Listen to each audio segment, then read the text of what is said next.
నామమునకు మహిమ కలుగును గాక. యేసుక్రీస్తు ప్రభువారి పేరట మీకందరికీ ప్రత్యేకమైనటువంటి వందనాలు తెలియజేస్తూ ఉన్నాము. దేవుణ్ణి స్తుతించుదాము. హల్లెలూయా. పరిశుద్ధ గ్రంథములోని ఫిలిప్పీలకు రాసిన పత్రిక, ఫిలిప్పీలకు రాసినటువంటి పత్రిక అపోస్తలుడైన పౌలు ఫిలిప్పీలకు రాసినటువంటి పత్రిక 4వ అధ్యాయములో 19వ వచనమును మనం చదువుకుందాం. కావున దేవుడు తన ఐశ్వర్యము చొప్పున క్రీస్తు యేసునందు మహిమలో మీ ప్రతి అవసరమును తీర్చును. 4వ అధ్యాయము 19వ వచనం ఫిలిప్పీ పత్రిక మనం చదువుకున్నాం. దేవుడు తన ఐశ్వర్యము చొప్పున క్రీస్తు యేసునందు మహిమలో మీ ప్రతి అవసరమును తీర్చును అన్న ఈ వాక్య భాగముల నుండి ఈ రోజు మన అవసరములను తీర్చు దేవుడు అనే అంశాన్ని మనం ధ్యానం చేయబోతున్నాం, నేర్చుకోబోతున్నాం. ప్రభు వాక్యము నుండి దేవుడు మన అవసరములను తీర్చువాడు అని దేవుని యొక్క వాక్యం చెప్తుంది. నిజంగా మన జీవితంలో మనం చూసినట్లయితే ఒక మనిషి కలిగి ఉండే అవసరతలు ఇన్ని అన్ని అని మనం చెప్పలేము. తన జీవితంలో అడుగడుగునా కూడా ఏదో ఒక అవసరతను మానవుడు కలిగి ఉన్నాడు. పెద్ద అవసరత ఏంటంటే అసలు దేవుని సహాయం లేకుండా మానవుడు ఈ లోకంలో తన జీవితంలో జీవించలేడు, కొనసాగలేడు, మనుగడను కొనసాగించలేడు. కాబట్టి ప్రతి సెకండ్ దేవుని సహాయం మనకు కావాలి. దేవుడు మన అవసరతను తీర్చాలి. అందుకే దేవుని పరిశుద్ధ గ్రంథంలో ఒక మాట వ్రాయబడింది. పేతురు రాసినటువంటి పత్రిక మనము చూసినట్లయితే పేతురు రాసిన 2వ పత్రిక 1వ అధ్యాయము 3వ వచనం మనం చూస్తే 3వ లైన్ నుండి చదువుతున్నాను.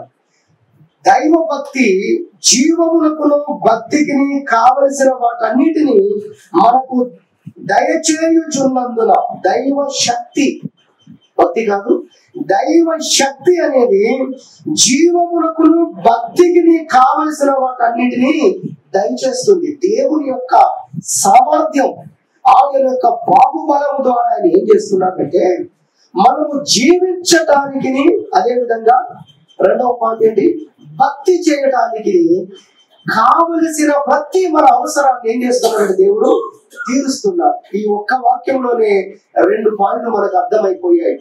దేవుడు మన అవసరాలను తీరుస్తున్నాడు. ఎన్ని అవసరాలు తీరుస్తున్నాడు వాటన్నిటిని కూడా మనము ఒక సమకూరిస్తే కనుక 2 గుంపులు అవుతాయి, 2 భాగాలు అవుతాయి. ఒక భాగము మన జీవములకు కావలసినవి దేవుడు మనకు అనుగ్రహిస్తున్నాడు. 2వ భాగము మనము భక్తి చేయడానికి కావలసినవి దేవుడు అనుగ్రహిస్తున్నాడు. మనము జీవానికి కావలసినవి దేవుడు ఇచ్చి భక్తి చేయడం కొరకు ఇవ్వకపోతే, భక్తి చేసే విషయంలో దేవుడు సహాయం చేయకపోతే మనం బ్రతికి ఉంటాము కానీ భక్తి మాత్రం చేయలేము. హల్లెలూయా. కాబట్టి దేవుడు 2 విధాలుగా మన జీవితంలో కార్యాలు చేస్తున్నాడు అన్న సంగతిని మనం గ్రహించాలి. జీవములకు కావలసిన వాటిని అనగా మనము బ్రతుకుట కొరకు కావలసినవన్నీ దేవుడు ఇస్తున్నాడు. నిజంగా ఇదే పెద్ద అంశం. మనము బ్రతకడం కొరకు గాలి ద్వారా బ్రతుకున్నట్లు దేవుడు పెట్టాడు కదా. ఇప్పుడు ఆ గాలిని దేవుడు మనకు ఇవ్వకపోతే ఇప్పుడు మానవులంతా, బైబిల్ రాస్తుంది అది యెషయా గ్రంథంలో, ఆయన ఇచ్చిన జీవాన్ని కనుక దేవుడు వెనుకకు తీసుకుంటే శరీరులందరూ, ఆయన శ్వాసను కనుక వెనుకకు తీసుకుంటే శరీరులందరూ ఏకముగా నశిస్తారు అని రాస్తుంది బైబిల్లో.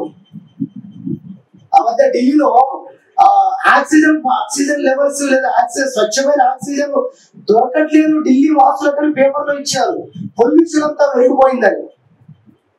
నిజంగా దీన్ని ఎవరు దీన్ని ఫిల్టర్ చేస్తున్నారు? ఇన్ని వందల వేల సంవత్సరాల నుండి మానవుడు ఈ భూమిని, వాతావరణాన్ని వాడుకుంటూ కాలుష్యం చేస్తూ ఉన్నా దాన్ని మరలా ఫిల్టర్ చేస్తుంది ఎవరు? అసలు మళ్ళీ స్వచ్ఛమైన గాలి ఎక్కడి నుంచి వస్తుంది? అసలు ఇవన్నీ దేవుడు చేసే కార్యాలు. ఒక్క గాలి గురించేనండి మనం కొంచెం అలా జ్ఞాపకం చేసుకుంది.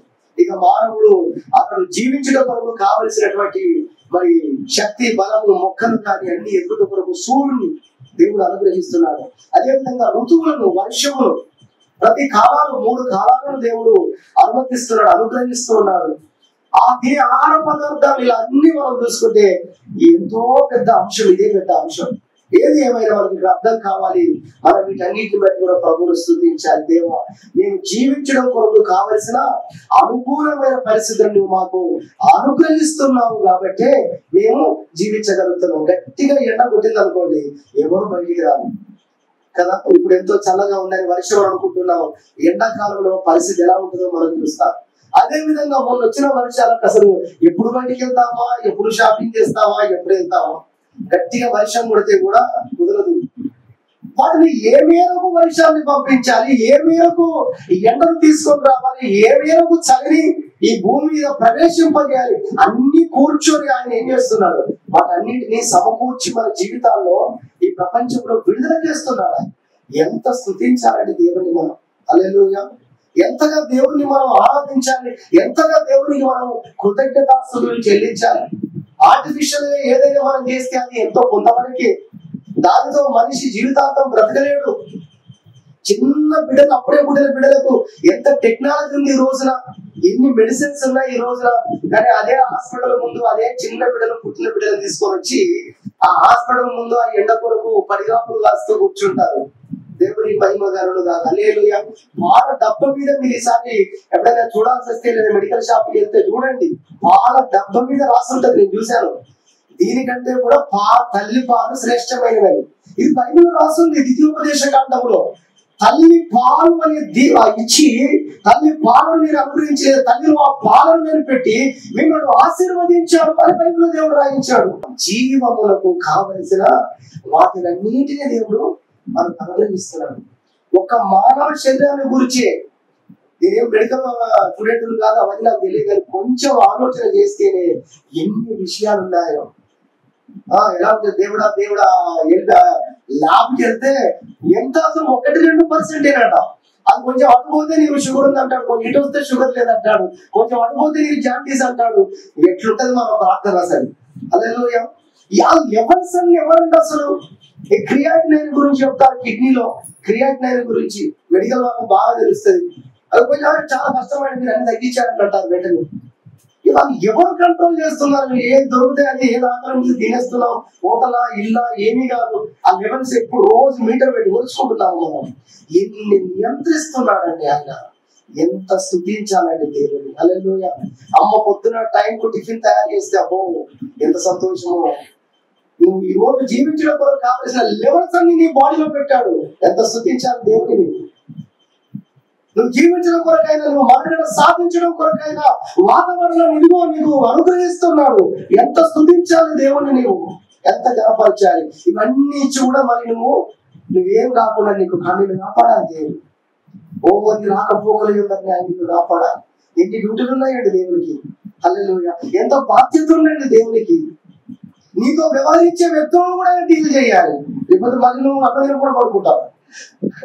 హల్లెలూయా. నువ్వు మనశ్శాంతి లేక ప్రాబ్లంకి వెళ్ళిపోతావు. అడుగునా నీకు బాధ వచ్చినప్పుడు వచ్చి నీ ఆత్మకు ట్రీట్మెంట్ చేయాలి. పరిశుద్ధ ఆత్మగా వచ్చి పర్వాలేదు అని దేవుడు నీతో మాట్లాడాలి. నీ ఆరోగ్యం, లేకపోతే నీ ఆరోగ్యం పాడైపోతుంది. నువ్వు తినే పదార్థాన్ని బట్టి కాదు, నువ్వు ఆలోచించే ఆలోచన బట్టి కూడా నీ బీపీ లెవెల్స్ మారిపోతుంది. నువ్వు దాన్ని కూడా ఇప్పుడు దేవుడు కార్యం చేయాలి. ఎందుకు ఇవన్నీ జ్ఞాపకం చేసుకుంటున్నాడు? ఎన్నెన్ని విధాలుగా కార్యాలు చేస్తున్నాడు, ఎన్నింటిని ఆయన నియంత్రిస్తున్నాడు. హల్లెలూయా. హల్లెలూయా.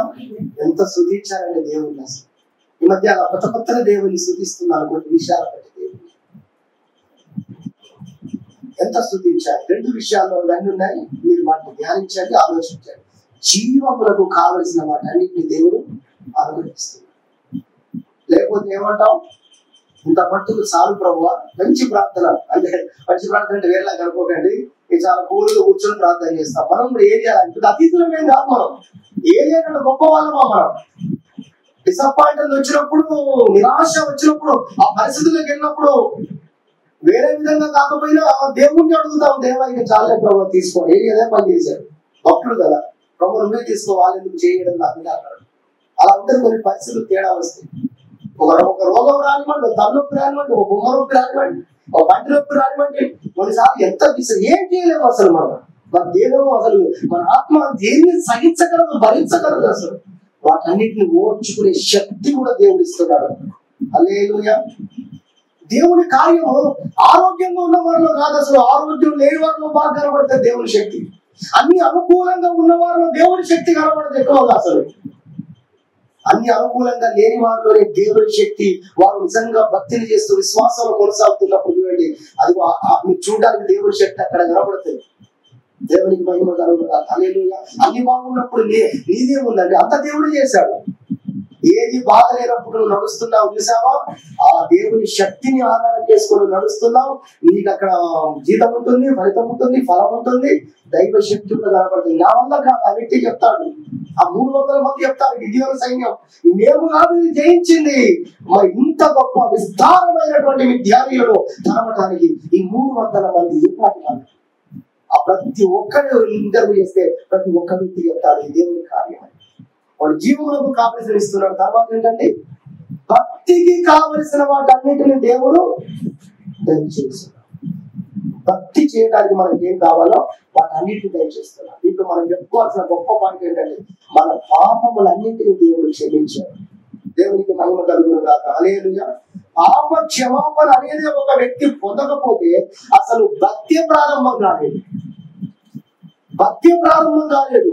పశ్చాత్తాపము, దేవుని దగ్గర ప్రార్థన చేయడం, పశ్చాత్తాపంతో ప్రార్థన చేయడం, ప్రభు మన పాపాలను క్షమించడం, అప్పుడు స్టార్ట్ అయింది మన జీవితంలో భక్తి.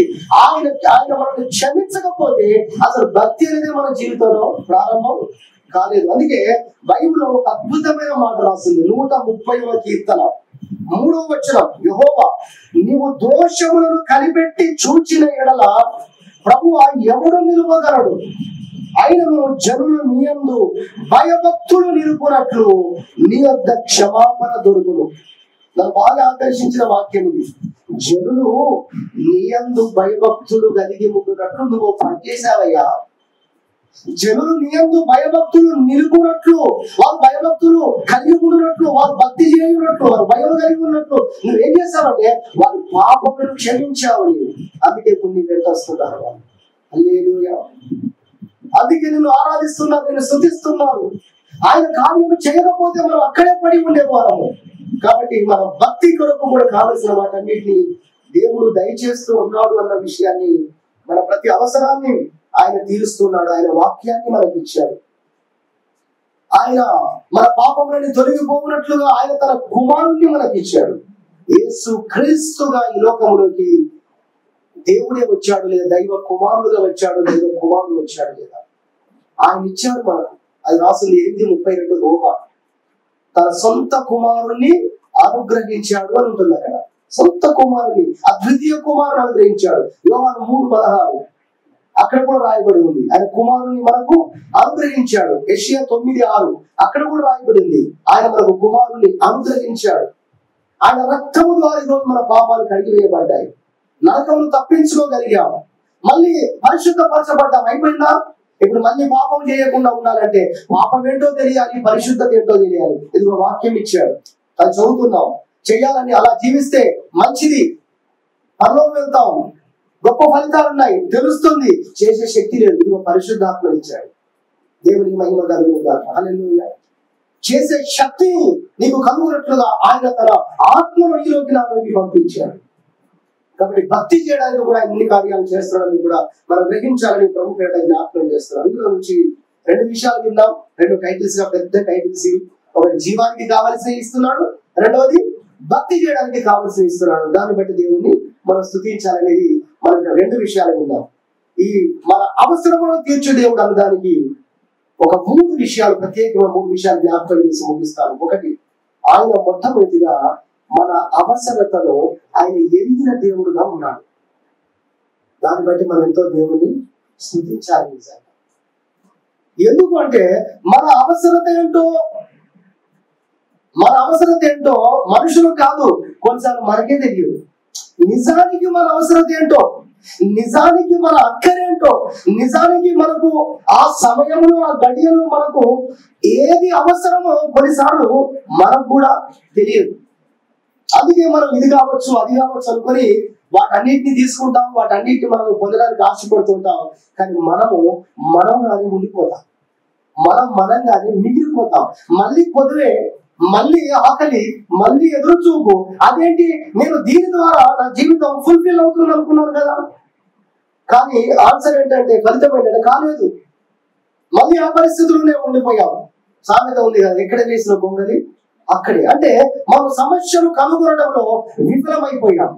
సమస్యను తెలుసుకోవడంలో మన జ్ఞానం పనిచేయలేకపోయింది. అయితే దేవుని వాక్యం చెప్తుంది, నీ దేవుడు అలా కాదు. ఆయన నీ అక్కరలన్నింటినీ ఆయన ఎరిగినటువంటి వాడుగా ఉన్నాడు. ఇప్పుడు నీకు ఆయన సహాయం చేసినప్పుడు ఖచ్చితమైన సహాయం నీకు వస్తుంది. నువ్వు మళ్ళీ ఆకలితో ఉన్నావు, దేవునికి మహిమ కలుగుగా. నువ్వు మళ్ళీ ఎదురు చూపులో ఉండవు, నువ్వు మళ్ళీ బాధతో నీవు ఉండవు. ఎందుకు? నీ అవసరానికి, నీ అక్కరకు సరి అయిన ఆన్సర్ వచ్చింది. ఎలా జరిగింది అది? నీ అక్కరను ఎరిగి నీకు ఆ విధంగా సహాయం చేశాడు. కాబట్టి మొట్టమొదటి అంశంగా మనం జ్ఞాపకం చేస్తుంది ఏంటంటే, ఆయన మన దేవుడు, లేదా అవసరములను తీర్చు దేవుడు, మన అవసరములను తీర్చు దేవుడు అన్న ఈ అంశంలో మొట్టమొదటిగా మన ప్రభుని స్థుతించడానికి, మన అవసరతలను ఆయన ఎరిగి ఉన్న దేవుడుగా ఉన్నాడు. దాన్ని బట్టి మనం ప్రభువును స్థుతించుతాం, ప్రభువును గణపరుచుతాం. మత్తయి సువార్త 6వ అధ్యాయం చూసినట్లయితే మనకు ఈ వాక్య భాగము కనబడుతుంది. చాలా సుపరిచితమైన వాక్య భాగం అని మనము చెప్పుకోవచ్చు. 6వ అధ్యాయము 8వ వచనం, మీరు మీ తండ్రిని అడగక మునుపే మీకు అక్కరగా ఉన్నవేమో ఆయనకు తెలుసు. ఎంత గొప్ప మాట, ఎంత గొప్ప మాట. మీరు అడగక మునుపే మీకు అక్కరగా ఉన్నవేమో మీ తండ్రికి తెలుసు. For your father knows what you need అంటాడు ఇంగ్లీష్ లో.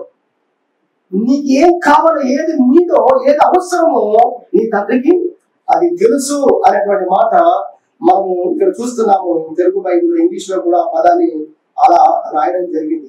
కాబట్టి మనం దీన్ని బట్టి దేవుని స్తుతించే వారంగా, దేవుని గణపరిచే వారంగా ఉండాలి. మత్తయి సువార్త 6:32 కూడా చూడండి, ఇవన్నీ మీకు కావాలని.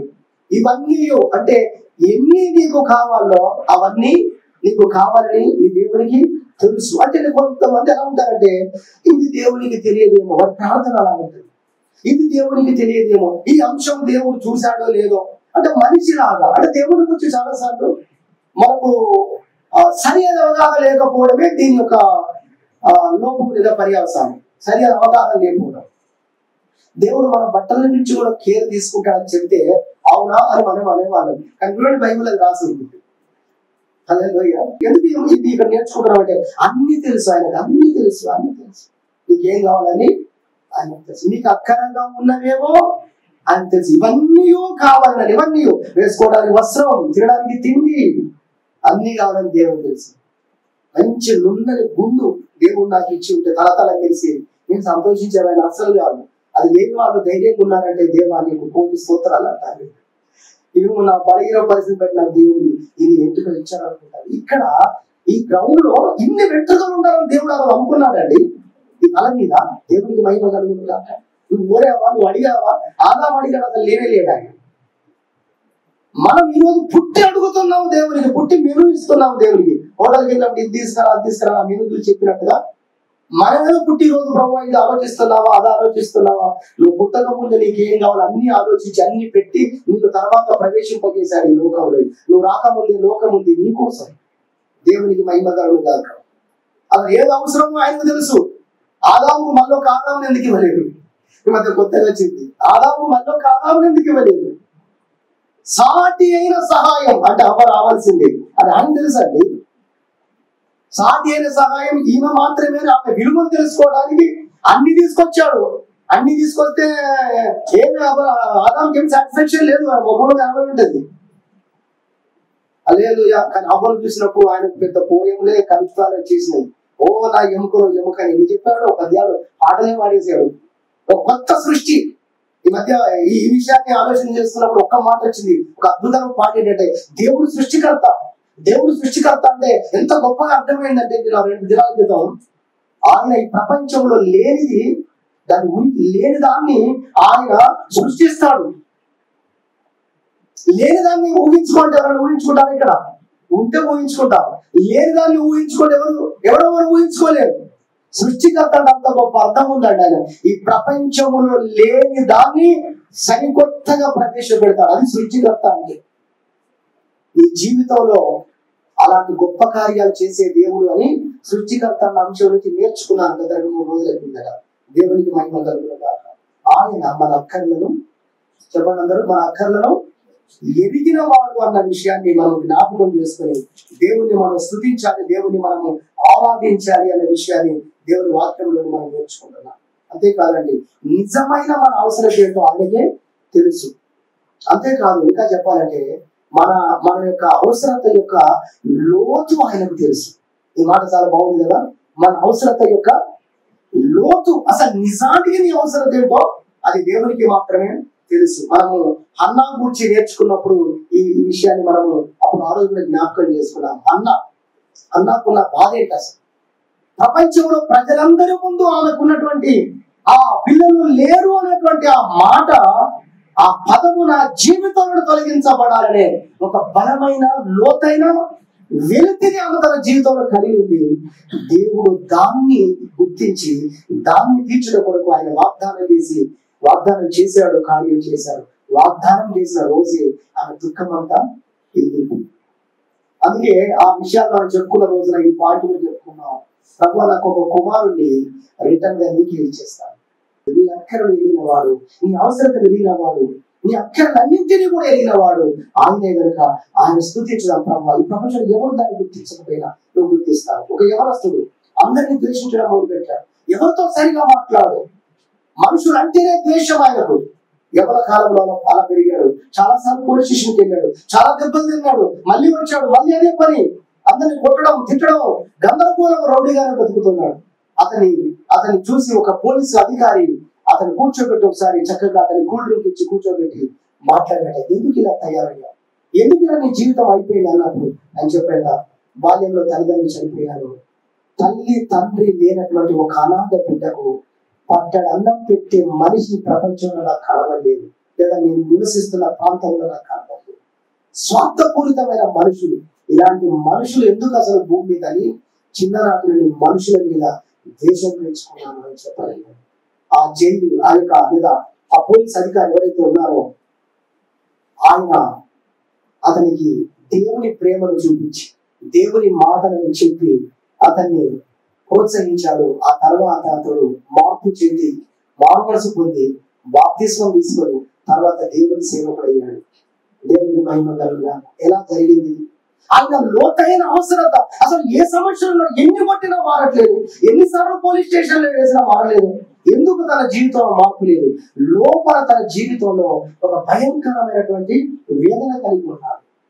ఒక మనిషి తనను ప్రేమించిన అనుభవం తన జీవితంలో రాలేదు. అయితే దేవుడు ఒక పోలీస్ అధికారి ద్వారా, క్రీస్తును నమ్మిన ఒక పోలీస్ అధికారి ద్వారా దేవుడు తన ప్రేమను చూపించి దర్శించిన తర్వాత ఆయన దేవుడు ఇలా ఉంటాడా, దేవుడు నమ్మిన ప్రజలు ఇలా ఉంటారని జీవితాన్ని మార్చుకోగలిగాడు. కాబట్టి మన అవసరతను ఎరిగి మనకు సరి అయిన విధంగా మన అక్కరను, మన అవసరతను తీర్చగలిగిన వాడు దేవుడు అన్న విషయాన్ని జ్ఞాపకం చేసుకుని ప్రభువును మనం స్తుతించాలి, గణపరచాలి. దేవుని వాక్యం ద్వారా మనం వింటున్నాము. ఇంగ్లీష్ లో ఒక సామెత ఉంది, God meets our needs not our wants అంటాడు. అంటే దీని అర్థంగా ఏం చెప్తాడంటే దేవుడు మన అవసరములను తీరుస్తాడు కానీ కోరికలను కాదు. మనం అడిగినవన్నీ దేవుడు ఇవ్వకపోవచ్చు, కానీ మనకు అవసరమైన దేవుడు ఇస్తాడు. ఇప్పుడు మనం చెప్పుకున్న కొటేషన్ ప్రకారం ఏంటంటే మన అవసరములన్నీ ఆయన తీరుస్తాడు, అయితే మన కోరికలన్నీ ఆయన తీరుస్తాడని మాత్రం కాదు. ఎందుకంటే అది మనకు నిజంగా అవసరం కాబట్టి తీరుస్తాడు. మన కోరికలు మనకు అవసరం లేనివి కూడా ఉండొచ్చు. కాబట్టి ఏది అవసరమో ఏది అవసరమో కాదో దాన్ని డిసైడ్ చేసేది ఎవరు? ఆయన డిసైడ్ చేస్తాడు. అది ఆయన డిసైడ్ చేసినప్పుడు మనం చక్కగా అంగీకరించి దేవుణ్ణి స్తుతించాలి. హల్లెలూయా. మనిషి దగ్గర మనం బాధపడొచ్చేమో, దేవుని దగ్గర బాధపడదు. ఎందుకో తెలుసా? మన అవసరత పూర్తిగా ఆయన తిరిగి ఉన్నాడు. రెండవ అంశంగా మనం చూసినట్లయితే మన అవసరములన్నింటినీ కూడా తీర్చువాడు. అంటే ఇందాక చెప్పుకున్నట్టుగా దాని యొక్క లోతును గ్రహించి ఆయన దాన్ని తీరుస్తాడు. దీని కొరకు దేవుని వాక్యం నుంచి నేను ఒక ఉదాహరణ జ్ఞాపకం చేస్తాను. ఆ లోతు అన్న దానికి కావచ్చు, లేదా మన అవసరతలన్నింటినీ అన్న దాంట్లో ఒక్క మాట మనం నేర్చుకోవాల్సింది. అది ఏంటంటే మన జీవితంలో అన్ని అనుకూలమైనవే కాదు, కొన్ని ప్రతికూలమైనవి కూడా మన జీవితంలో అవసరం. మన జీవితంలో కొన్ని ప్రతికూలమైనవి కూడా అవసరం. వాటిని కూడా దేవుడు మన జీవితంలో ఏం చేస్తాడు? ఇస్తాడు. కానీ నువ్వు దాన్ని అడగవు. ఎవరు అడగాలి? నాకు రోగం ఈ ప్రభు ఎవరు అడుగుతారా? అడగరు. కానీ దేవుడు ఇస్తాడు. నాకు కష్టమే ప్రభు ఎవరు అడుగుతారా? ఏమో మరి 100 ఒకరు అడుగుతారు, నాకు తెలియదు. అడుగుతారు కావచ్చు. వాక్యం విన్నప్పుడు మంచి ఆ యాంగిల్లో ఉన్నప్పుడు అడుగుతారేమో, శ్రమల గురించి, కష్టాల గురించి వాక్యం విన్నప్పుడు అందులో ఉన్న ఆశీర్వాదాలు, శ్రమలోని ఆశీర్వాదాలు అనే టైటిల్ ఉన్నప్పుడు ప్రభు నన్ను కూడా నడిపించు ప్రభు అని అడుగుతారు. ఓకే. కానీ మనం సాధారణంగా చూస్తే ఎవరు అడగరు. మన జీవితంలో దేవుడు మన అవసరాలు తీరుస్తాడన్న దాంట్లో ఒక లోతైన మాట ఏంటంటే, మనకు ప్రతికూలమైనవి కూడా మన జీవితంలో ఆయన అనుగ్రహిస్తాడు. నిజానికి అది మన జీవితంలో అనుగ్రహించకపోతే అది వెలితి. ఇప్పుడు ఆ వెలితిని పూడ్చాలంటే అది ఆయన అనుగ్రహించాలి.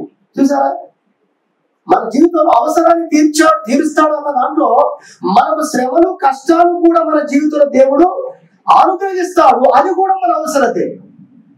వింతగా అనిపిస్తుందా? అదే అది కూడా మన అవసరతే. 119 కీర్తన 60 భక్తుడు ఏమన్నాడు అక్కడ? దేవా, శ్రమ కలగక మునుపు నేను నీ త్రోవ విడిచితిని, ఇప్పుడైతే నీ వాక్యం అనుసరించి నడుచుకుంటున్నాను. ఇప్పుడు ఆయన జీవితంలో శ్రమ అవసరమైందా? శ్రమ లేదా శ్రమ మేలైందా, కీడైందా? మేలైంది. మేలైందంటే అతనికి కదా అది అతనికి అవసరం. తప్పిపోయిన కుమారుడు జీవితంలో ఆయన ఒక తల్లిదండ్రుల యుద్ధ నుండి తండ్రి ఇంటి నుండి వెళ్ళిపోయాడు. ఇప్పుడు ఆయన జీవితంలో ఆయనకు అవసరం ఏంటో తెలుసా? ఆయనకు అన్ని ఉండడం కాదు, అన్ని పోవాలి. లేదా అతను కష్టాల్లోకి వెళ్ళిపోవాలి. చూడండి, అన్ని పోగొట్టుకున్నది ఆయన చేశాడు. నేను ఆ పొలంలో చెప్తున్నాను, దేవుడుగా ఊరికి కరువు రప్పించాడు. పోగొట్టుకోవడమేమో ఈయన చేశాడు, ఆ తర్వాత కరువు రప్పించడం మాత్రం దేవుడు చేశాడు. హల్లెలూయా. లేకపోతే పని చేసుకుంటూ బతికేవాడు. ఎంత కరువు అంటే పందులు తినే పొట్టు కూడా తిందామన్నా దొరకనంత కరువు తీసుకొచ్చాడు. అప్పుడు ఏమైంది? ఇప్పుడు ఇంటికి రావాలనిపించింది, తండ్రి వద్దకు వెళ్ళాలనిపించింది, కూలి వాళ్ళకు కూడా అన్నం దొరుకుతుంది అన్న విషయం అర్థమై అక్కడికి రావాలని చెప్పి ఆశపడ్డాడు. మన జీవితంలో మనకు అవసరమైన దాంట్లో శ్రమలు, కష్టాలు, శోధనలు కూడా ఇది లోతైన అవసరత. అందుకే మన అవసరతలు అన్నీ తీరుస్తాడనే 2వ పాయింట్ ఎందుకు పెట్టుకున్నామంటే, ఈ అన్ని అన్న దాంట్లో శ్రమలు, కష్టాలు, శోధనలు అవసరమైనవి. ఆ వాక్యం డైరెక్ట్ గా చూద్దాం. ఒకసారి చూడండి, సమయం అయిపోయింది, ముగిస్తాను. 1 కొరింథీ పత్రిక 1వ అధ్యాయం 1 కొరింథీ పత్రిక 1వ అధ్యాయం 6వ వచనం చదువుకుందాం. 1 కొరింథీ పత్రిక 1వ అధ్యాయం 6వ వచనం మనం చూసినట్లయితే ఇక్కడ రాయబడింది అన్నమాట. ఇందువలన మీరు మిక్కిలి ఆనందించుచున్నారు గాని అవసరమును బట్టి నానా విధమైన శోధనల చేత, ఏంటట? అవసరమును బట్టి. మీకు అది అవసరం, దేవుడే మాట్లాడుతున్నాడు, దేవుడు వాక్యం చెప్తుంది.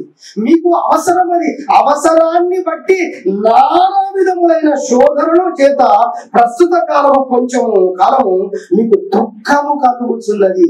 ఎందుకు కలుగుతున్నది దుఃఖం? ఎందుకు శోధనలు వచ్చాయి? ఆ వాక్యం చూసి చెప్పండి. అవసరం, అది మీకు నాకు అవసరం. చూసారా, మన జీవితంలో దేవుడు మనకు అనుగ్రహించి మన అవసరాన్ని తీరుస్తాడు అనే దాంట్లో మన అవసరం ఏంటంటే, మనకు కొన్ని శ్రమలు కూడా అవసరమైన ఒక సరికొత్త లోతైన అంశాన్ని దేవుడు మన ముందుకు తీసుకొని వస్తున్నాడు. ఇది నువ్వు అర్థం చేసుకోగలిగితే ఇది నాకు కావలసింది అని ప్రభువు స్థుతిస్తాను. దేవా నీకు స్తోత్రం. నాకు ఆకలైనప్పుడు నేను ఆకలి అనే ఒక లేమిలో ఎలా ఉన్నానో, ఎలా అయితే నా ఆకలి తీర్చబడాలని, నా అవసరం తీర్చు ప్రభు అని నేను ప్రార్థన చేస్తానో, అలానే ఇప్పుడు ఈ శ్రమలు కూడా నా జీవితంలో అవసరం. ఇది లేకపోతే నేను వెళ్తితోనే ఓడిపోతాను. దేవుని వాక్యంలో దీని కొరకు మంచి పవర్ఫుల్ ఎగ్జాంపుల్ ఒకటి ఉంది. ఆ ఒకటి జ్ఞాపకం చేసుకుందాం. అదేంటంటే, మనం 2వ కొరింథీ పత్రిక చూడాలి. పౌలు గారి జీవితం నుండి ఆ వాక్య భాగాన్ని మనం చూడొచ్చు. ఒక వాక్యం పౌలు గారి జీవితంలో మనం చూసినట్లయితే 12వ అధ్యాయం 2వ కొరింథీ పత్రిక 12వ అధ్యాయం 2వ కొరింథీ పత్రిక 12వ అధ్యాయం 7వ వచనం చూడండి. నాకు కలిగిన ప్రత్యక్షతలు బహు విశేషముగా ఉన్నందున నేను అత్యధికముగా హెచ్చిపోకుండా నిమిత్తము నాకు శరీరంలో ఒక ముళ్ళు, నేను అత్యధికంగా హెచ్చిపోకుండా నిమిత్తము నన్ను నలగగొట్టుటకు సాతాను యొక్క దూతగా ఉంచబడిన. పౌలు గారి పక్కన, పౌలు గారి జీవితంలో, పౌలు గారి యొక్క లైఫ్ లో సాతాను యొక్క శిష్యుడు ఉన్నాడా? హెడ్ ఉంది, అసలు పెట్టబడినట్టున్నది. చూడండి అక్కడ ఆ మాట వాడాడు ఆయనే. సాతాను యొక్క దూతగా, దూత అన్నట్టుగా ఉంచబడి. ఏంటి శోధన? ఒకసారి అంటుంటాం మనం, అనుకుంటాం కదా, ఏంటి శోధన? ఎవరు పెట్టారట? చూడండి, ఎవరు పెట్టారట? నేను అత్యధికంగా హెచ్చిపోకుండా నిమిత్తము నన్ను నలగొట్టుటకు సాతాను యొక్క దూతగా ఉంచబడను, పెట్టబడను, నియమించబడను. ఎన్ని పదాలు పెట్టుకోవాలి. ఎందుకు? అక్కడే ఆన్సర్ ఉంది. ఎందుకు? నేను అత్యధికంగా హెచ్చిపోకుండా నిమిత్తం. ఇప్పుడు నాకు అది అవసరం. ఎంత పెద్ద బెంజి కారు కానీ ఏంటి అది, BMW, అది కానీ ₹1,00,000 కారు. హైదరాబాద్ చూస్తాం మనం, ₹1,00,000 కారు ఏముంటే అవే 4 టైర్లు. అర్థం మనం ₹1,00,000 అండి. ఒకటి ఇంకెక్కువ ఉన్నాయి. బ్రేక్ లేదనుకోండి, ₹1,00,000 కారు అయితే బ్రేక్ అవసరం లేదా? ఏమండి, ₹1,00,000 కారు అయితే బ్రేక్ అవసరం లేదా? సైకిల్ కూడా బ్రేక్ అవసరం లేదు. చిన్న పిల్లలు దొక్కుని దానికి కూడా బ్రేక్ ఉంటుంది. చూడండి మీరు ఈసారి దేవుడికి స్తోత్రం చెప్తున్నారు. దేవుడు అపోస్తలుడైన పౌలుకు ఏం పెట్టాడు?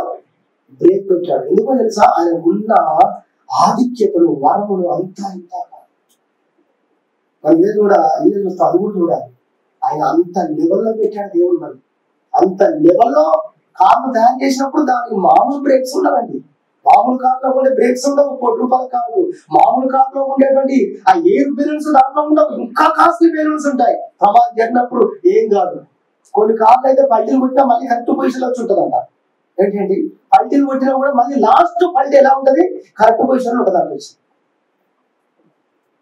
అలా చేస్తున్నారు. ఈయనకి ఉన్న వరాలు మామూలు కాదండి. పౌలు గారికి ఉన్న వరాలు. మరి ఇంత గొప్ప సాధనం ఎక్కడ కూడా ప్రాబ్లం కాకుండా ఉండాలంటే దానికి ప్రికాషన్స్ కూడా దేవుడు పాటించాడు.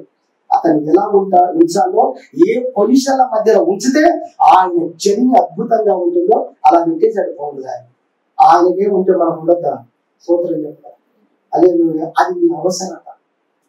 అందుకే నీ అవసరతలు అన్ని తీరుస్తాడన్న ఈ రెండవ పాయింట్ లో, ఈ రెండవ మాటలో ఆయన శ్రమలను, శోధనలను నీ అవసరమును బట్టి కూడా నీ జీవితంలో అనుగ్రహిస్తాడు. ఇంకా చెప్పాలంటే తీరుస్తాడు. అది కూడా నా అవసరతేనా? శ్రమను నా జీవితంలో దేవుడు తీసుకురావడం కూడా నా అవసరతేనా? ఇది ఈ వాక్యం చెప్తుంది. చూడండి, యోబు గ్రంథంలో మీకు వెళ్తే కూడా అక్కడ ఉంటుంది. కళల ద్వారా ఆయన, దర్శనాల ద్వారా ఆయన మనుషులు గర్విష్ఠులు కాకుండా చేస్తారట. ఇంకా అంతేకాదంట, ఏం చేస్తాడటంటే వారిని మంచం ఎక్కించుట ద్వారా అనే పదం కూడా వాడాడు. 5వ అధ్యాయం 17 నుంచి 18 వచనాలు మీరు అవన్నీ చూడొచ్చు. అక్కడ రాయబడి ఉన్నాయి ఆ విషయాలను కూడా. యోబు గ్రంథంలో మంచం ఎక్కుట వలన, బాడీలో నొప్పులు కలగజేయుట వలన, ఇవన్నీ ఉన్నాయి బైబిల్లో. అక్కడ నేర్చుకుంటాడు పాఠాలు. ఇప్పుడు చాలా కూల్ గా మాట్లాడతారు. తర్వాత వచ్చి అక్కడ ట్రైనింగ్ అవుతున్నాడు. దేవుడు అనుమతించే మన జీవితంలో శ్రమలు, కష్టాలు కూడా అది కూడా మనకు అవసరమే అనే విషయాన్ని మనం గ్రహించి దేవుడు ఏం చేయాలి? స్తుతించాలి. రెండవ విషయం. మూడవదిగా ఒక మనకి చేస్తారు. మూడవదిగా ఏంటంటే దేవుడు మన జీవితంలో ఎలా కార్యాలు చేస్తాడు, అవసరమును తీర్చు దేవుడు అన్న దాంట్లో మూడవదిగా మనం చూసినట్లయితే ఆయన మనకున్నటువంటి ఆ లేమి కావచ్చు, ఆ కొదవ కావచ్చు, దాన్ని ఆయన ఇన్స్టాల్మెంట్ లో తీర్చుకుంటూ వస్తాడు. హల్లెలూయా. ఎలా తీరుస్తాడు?